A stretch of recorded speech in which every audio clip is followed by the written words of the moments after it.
Movers will use a number of factors to provide you an accurate written estimate.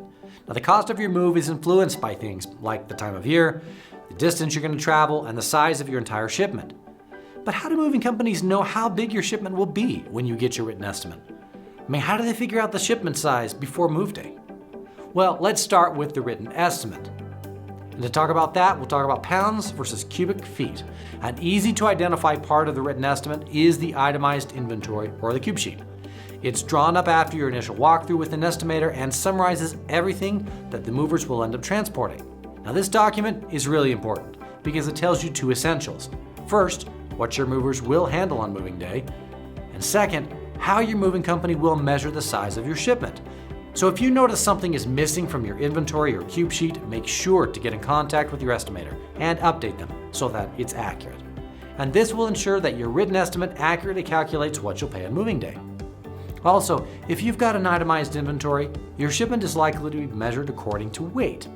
In contrast, cube sheets generally indicate the shipment will be measured by cubic feet, and there are some differences between those two processes.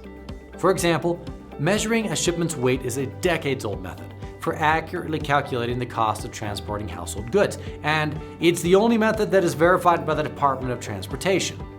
When movers decide to use weight as a metric, they'll first weigh the truck before they load the shipment. Then, movers load the truck with your belongings, bring it to a weigh station to be weighed again, and the difference between when the truck is empty and when it's loaded is your shipment's actual weight. Now, it's easy to identify. This method for determining shipment size is common for household movers, especially in the United States.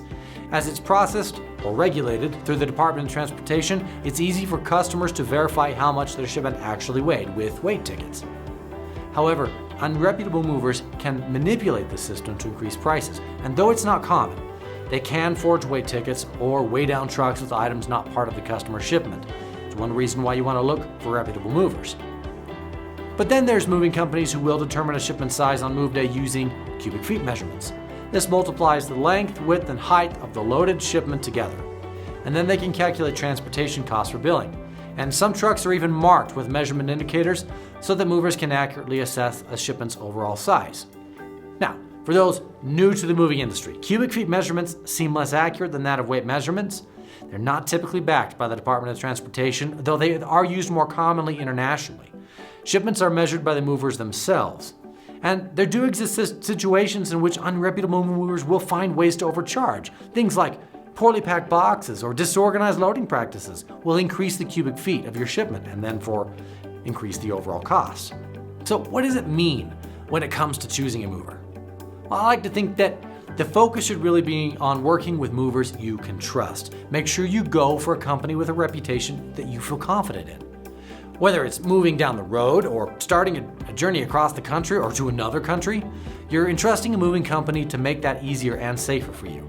So ask around, do some research. What do people usually have to say about moves with those movers? Also, when you first start getting quotes, make sure you conduct an initial walkthrough with an estimator. This is ideally done in person. It can be done virtually, but it's important that there's a line-by-line visual of everything that you're going to move. And during this walkthrough, make sure to ask questions that'll help you learn more about that mover. How long have you been in business? How do you train your movers? What kind of equipment do you use? How often do you service it?